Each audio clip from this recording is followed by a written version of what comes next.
o vício à droga, ele tá muito relacionado também a doenças mentais. Sim. Às vezes a droga leva a doença mental, às vezes a doença mental leva a droga. Então é um ciclo vicioso e inclusive vai envolver tratamento da condição mental também, Uhum. se for o caso.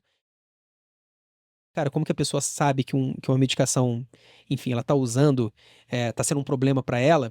Eu acho que tem dois tipos de problema de medicação, né? Um é o problema, você mesmo usando a sua dose habitual, a dose inicial. Digamos que o seu psiquiatra te prescreveu para você usar um Rivotril por uma semana. Cara, você estava no episódio ansioso, se você passou dessa semana, você já tem um problema aqui.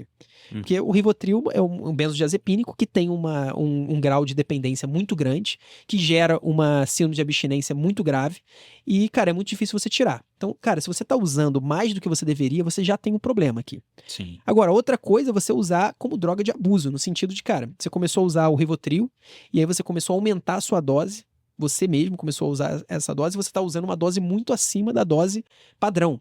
Nesse caso, o seu problema é ainda mais grave e, em vários casos, vai precisar de internação. Sim. Para várias drogas, você vai precisar de internação para você se livrar dela.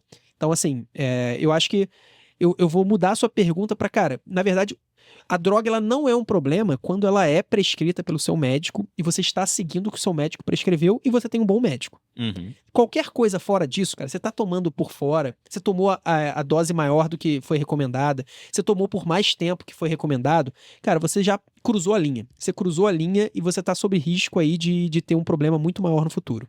Perfeito. Existe uma droga melhor do que a outra ou não? Toda droga tem o seu efeito positivo, vamos dizer assim, e o seu efeito negativo, e elas devem ser evitadas. É interessante, cara, porque a gente acaba falando coisas que parecem contraditórias, mas não são, se a pessoa acompanhar bem o raciocínio lógico. Uhum.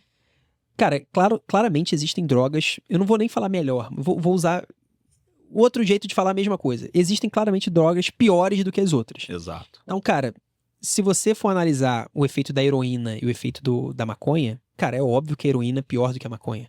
A Uhum. heroína tem um risco grande de você ter uma overdose.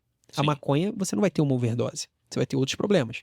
Mas você não vai ter uma overdose. Então, assim, existem drogas que claramente são piores. Agora, quando você vai comparar drogas que estão mais ou menos ali na mesma faixa, tipo um álcool e a maconha, aí a comparação, você perguntou da ciência. Cara, a ciência não pode dizer. A ciência pode dizer, por exemplo, de acordo com o efeito que o álcool tem sobre várias doenças que são comuns e que ele aumenta o risco de você ter. Por exemplo, o álcool aumenta o risco de você ter vários tipos de câncer.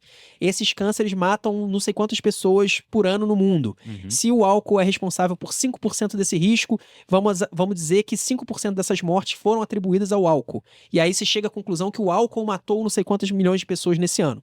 Já a maconha está associada a tal coisa. E aí você pode comparar. Mas essas comparações, cara, são muito difíceis, porque elas têm um monte de premissas que são premissas que não são sólidas. Não são sólidas. Você não pode dizer que o álcool causou 5% ou 1% ou 10%. É muito difícil você chegar a isso.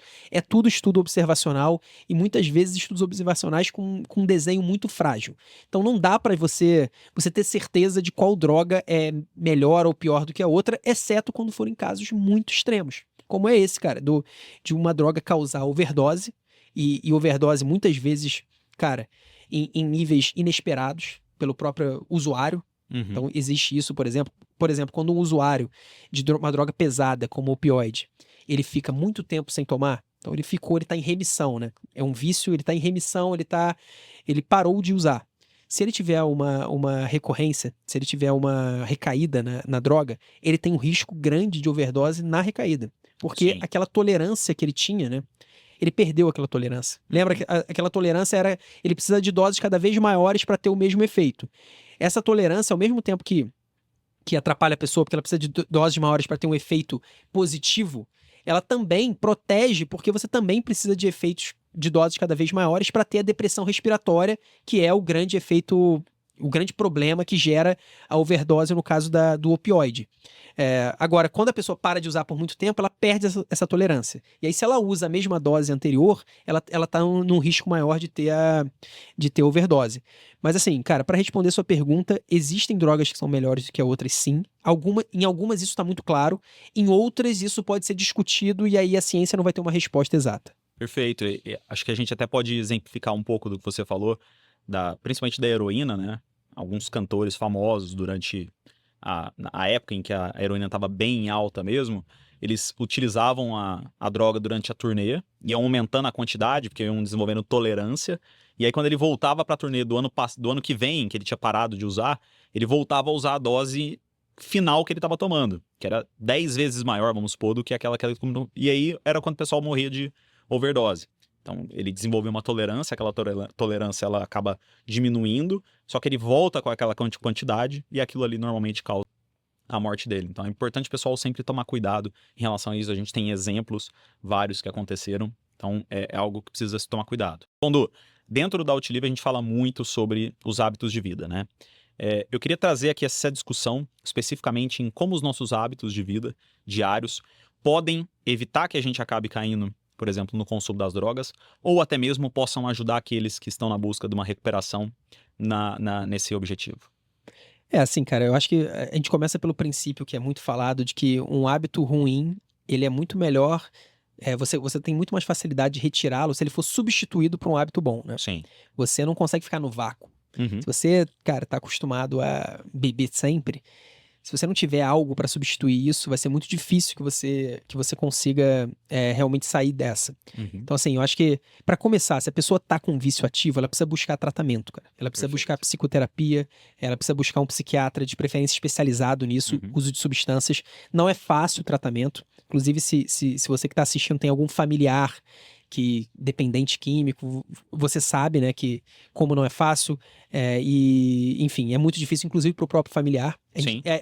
O tratamento depende da pessoa primeiro reconhecer o problema. Exato. Antes da pessoa reconhecer o problema, o próprio familiar que ama a pessoa, dificilmente, cara, é praticamente impossível que ele consiga, enfim, ele não vai conseguir abrir o olho da pessoa. A pessoa tem que abrir os próprios olhos. Uhum. Mas, enfim, pensando em pessoas que querem sair ou que, enfim, que queiram complementar esse tratamento que ela tem que fazer, eu acho que a atividade física, cara, ela é um fator fundamental, assim. Sim. Tipo, porque ela pode preencher exatamente esse lugar, né, da droga na vida da pessoa, claro que de uma forma completamente diferente, e ela tem vários benefícios de saúde mental, porque o vício à droga, ele tá muito relacionado também a doenças mentais. Sim. Às vezes a droga leva a doença mental, às vezes a doença mental leva a droga. Então é um ciclo vicioso e inclusive vai envolver tratamento da condição mental também, se for o caso.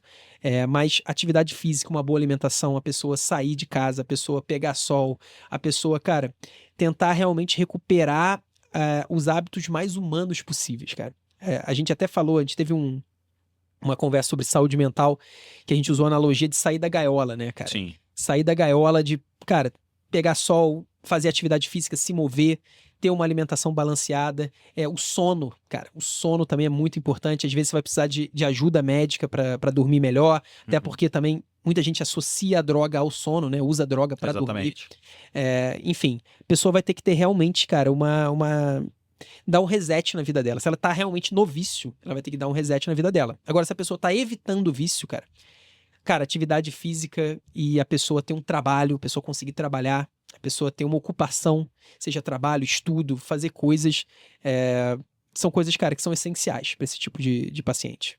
Acho que talvez até o ponto, aquela mudança de sociedade que a gente falou, né, os próprios governos e tudo mais, eles podem influenciar nesse padrão inicial, que é o reconhecimento do vício, né? Então, poxa, se eu tenho marketing negativo falando sobre aquilo, se eu tenho restrições, isso faz com que seja mais fácil que a pessoa pelo menos enxergue que aquilo que ela está fazendo realmente é um malefício não só para ela, como para os familiares ou a população em geral. E aí depois disso a gente tem o reconhecimento do vício, a procura da ajuda. E aí nesse ponto eu diria até que assim, se é uma pessoa que faz o consumo de uma droga de abuso em altas doses e tudo mais, tente procurar um médico antes de tentar qualquer medida ali a gente sabe logicamente que existe o potencial positivo no tratamento de clínicas em que existe uma restrição e tudo mais, mas existe muita clínica clandestina, muita coisa que a gente não consegue mensurar a qualidade. O pessoal vai lá e tira de forma abrupta uma quantidade de dose de droga do indivíduo. Tem gente que morre, por exemplo, de overdose por conta disso. Então, tomar muito cuidado, já procurar um médico, porque a gente, inclusive, tem medicamentos que ajudam a parar. O próprio disulfiram, quando a gente fala do álcool, entre outros, a gente precisa disso, porque inclusive a do álcool é uma das que mata bastante, né, a crise de abstinência. Então, tomar esse cuidado. E aí, os outros hábitos saudáveis ajudam não só a melhorar a qualidade de vida geral da pessoa, logicamente, como evitam com que ela tenha recaídas, né? É muito difícil que a gente consiga excluir um hábito da nossa vida. Sim. O mais comum é que a gente tire esse hábito e substitua ele por um hábito mais saudável. Sim. E aí talvez o exercício físico seja um dos principais. E a própria alimentação em si, a manter-se mentalmente ativo, né? Você falou do trabalho especificamente. Acho que tem muito que a gente conversou naquele outro episódio, que é, cara, ter uma criação, ter um propósito, ter uma vontade ali abstrativa, criar alguma coisa. Isso tudo faz com que você consiga substituir. Porque, querendo ou não, no final das contas, é tudo interação de substâncias dentro do nosso cérebro, né? Sim. A gente começa, por exemplo, a substituir aquela substância que a gente consumia pela endorfina que a gente tem na liberação, por exemplo, do exercício físico. Ou o que muitas pessoas têm, né? Acabam tirando uma droga e substituindo ela por uma que às vezes é menos prejudicial, mas é tão prejudicial como? Quantos exemplos a gente tem, por exemplo, de pessoas que param de fumar e se tornam obesas porque substituem o cigarro pelo açúcar. Sim. Então, isso tudo com a manutenção ali de um tratamento com psiquiatra e com psicólogo, existe uma importante correlação entre os dois, eles são complementares em si, é importante para que a pessoa evite esse escorregão, por exemplo, durante o tratamento, né? Eu acho que uma coisa que vale para qualquer hábito que você queira incluir ou que você queira retirar, que a gente até fez um episódio de início de ano, né, sobre hábitos, incluir novos comportamentos bons, cara, tem alguns princípios que sempre vão funcionar. Então, por exemplo, o seu ambiente. Se você, cara, bebia sempre com determinadas pessoas, cara, talvez seja bom você se afastar dessas pessoas, se você quer parar de beber. E até procurar pessoas que têm esse mesmo objetivo, né? Que é, por exemplo, o Alcoólicos Anônimos. Ou que tem o objetivo, ou que tem o mesmo hábito positivo que você quer ter. Exato. E é isso, eu acho que os Alcoólicos Anônimos, Narcóticos Anônimos, eles ensinam por isso. Eles ensinam que você precisa ter uma comunidade, pessoas que queiram fazer a mesma coisa que você está fazendo. Você precisa também ter, cara, o monitoramento do que está acontecendo, né? Lá eles contam o número de dias que eles estão sem usar. Isso é outra coisa que favorece um hábito positivo ou desfavorece um hábito negativo. Você tem uma meta. Lá eles, cara, tem comemorações quando ficam 1 ano, 1 mês, 6 meses, 1 ano, 2 anos sem usar a substância. Tem uma comemoração. Isso é uma meta, né, cara? Eu quero chegar a 1 ano. Então, são coisas que, cara, que você consegue incluir na sua rotina, de pensar realmente estrategicamente como que eu vou fazer para parar. E eu acho que controlar o ambiente, tanto as pessoas, cara, se afastar das pessoas que usam com você, usavam, e também até os ambientes, cara. Você usava, sei lá, no bar. Cara, você não vai no bar, cara. Vai para outro lugar. Escolhe outro lugar. Porque, enfim, a gente sabe que a nossa força de vontade é forte, né? Sim. Mas, cara, a gente não consegue vencer o ambiente. Então a gente tem que tomar muito cuidado com isso. Exatamente. E a própria pessoa que já conseguiu controlar, quanto mais ela muda o ambiente, maior a chance dela não ter uma recaída. E muitas vezes os momentos de recaída eles são muito ruins, né? A pessoa volta a usar uma dose muito alta, volta a ter problemas com aquilo, Sim. que ela tinha uma certa tolerância, agora essa tolerância diminuiu. Então é importante que a gente sempre fale pro pessoal que, cara, é uma luta constante. É um dia após o outro e ao longo do tempo é basicamente uma remissão, né? Você não vai curar aquele tipo de transtorno que a gente pode ser, que é a adição, mas isso pode ser controlado através de mudança no ambiente, de ter um grupo de pessoas que tem o mesmo objetivo que você, ou procurar outros hábitos que sejam tão saudáveis quanto que possam substituí-los e assim a pessoa acaba ao longo do tempo melhorando e possibilitando logicamente que saia.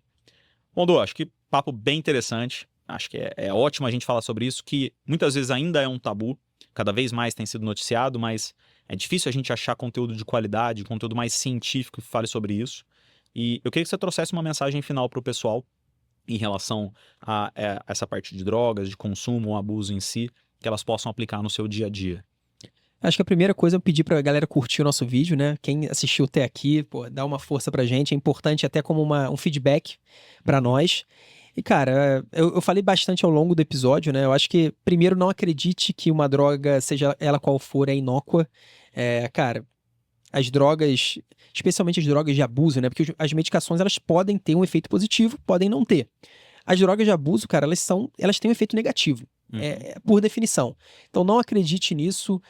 Cara, escolha exercício físico, escolha ter uma alimentação melhor, porque no longo prazo, você tomar várias decisões que ignoram o curto prazo, o ganho imediato, pensando no longo prazo, vão fazer você ter mais felicidade no longo prazo. Essa é a verdade. Cara, problema com droga é um problema gravíssimo. Tem, como você falou, é uma doença crônica que tem muita recorrência, tem muita recaída, então é muito difícil tratar e, cara, é muito melhor você prevenir do que remediar. É isso, assim, não vá por esse caminho, porque é um caminho que, como eu falei, a volta é muito mais longa e muito mais árdua do que a ida. Perfeito. Isso eu posso complementar. Se você já tem um problema com isso, procure ajuda médica. Acho que talvez o psiquiatra seja uma pessoa muito interessante para você procurar, mas procure o seu médico de confiança, aquele que te trata no dia a dia. Talvez seja uma pessoa que você tenha até mais facilidade para se abrir.